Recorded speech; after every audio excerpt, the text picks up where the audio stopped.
Everybody thumbs up? Okay, let's do this. Thank you all for being here. Thanks for being patient, by the way, as well. I want to welcome you to the State Office building here in Los Angeles. I'm joined by many of our city, county, and state leaders, and many of the people who've worked very hard on the subject that we're going to speak on today. Let me introduce the folks who will speak so you know, and who will be making remarks in the order in which they will be speaking. After I make some remarks, I'm going to ask my colleague, the city attorney for the city of Los Angeles, Mike Feuer, to speak. Then I will ask the county supervisor, who's been working on this issue for quite some time on behalf of all the residents who've been affected by the Aliso Canyon natural gas leak, to speak. Catherine Borger, the supervisor who has been working this. Then I will ask Supervisor Borger to please introduce our mayor for the city of Los Angeles, Eric Garcetti. Mayor Garcetti will then introduce the councilman who's also been working this for the residents he represents in the areas that were affected as well, Mitch Englander. And then after that, we will take any questions from the media who are assembled here with us today. I want to also acknowledge some of my team who are present today. Not all the members of my team who worked on this litigation are here, but I do want to recognize Catherine Weeman, who is here, who is a Deputy Attorney General, Shannon Clark, a Deputy Attorney General with the Department of Justice, and Arsenio Mataka, Special Assistant Attorney General in the office, who are with me as well.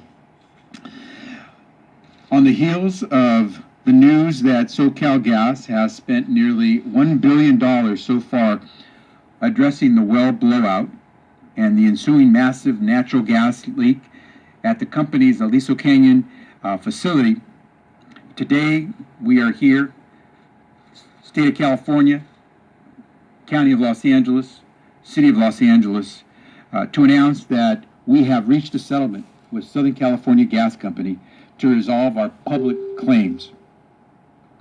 In our cases against Southern California Gas, we allege that SoCalGas violated California public nuisance laws, California health and safety codes, and those relate to the unlawful discharge of air contaminants that cause a nuisance or injury to a considerable number of people, and a failure to timely report the release of hazardous material.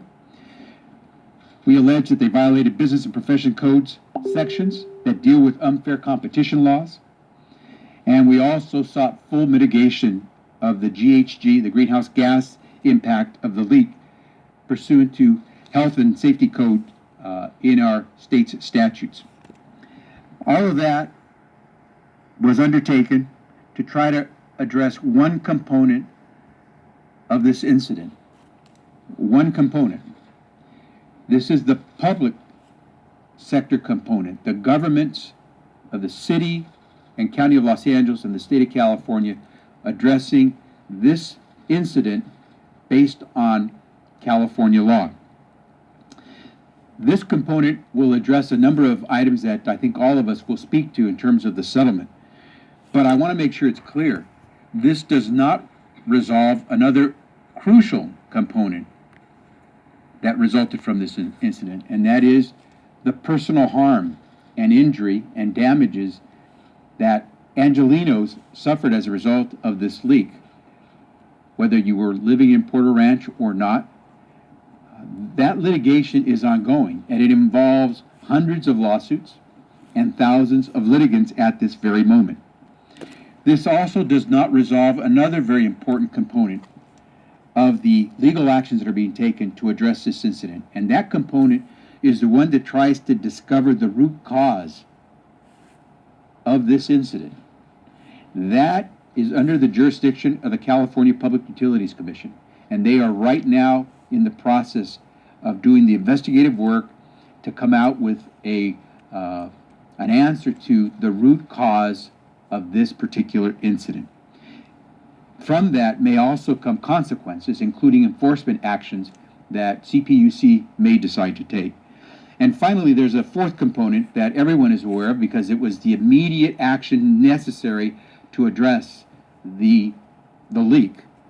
All the work that had to be done to evacuate people, to provide them with shelter, to address the conditions in their homes, most of that covered by Southern California Gas. And as we know, they've indicated that they've had to spend hundreds of millions of dollars to date to address those different aspects of this incident.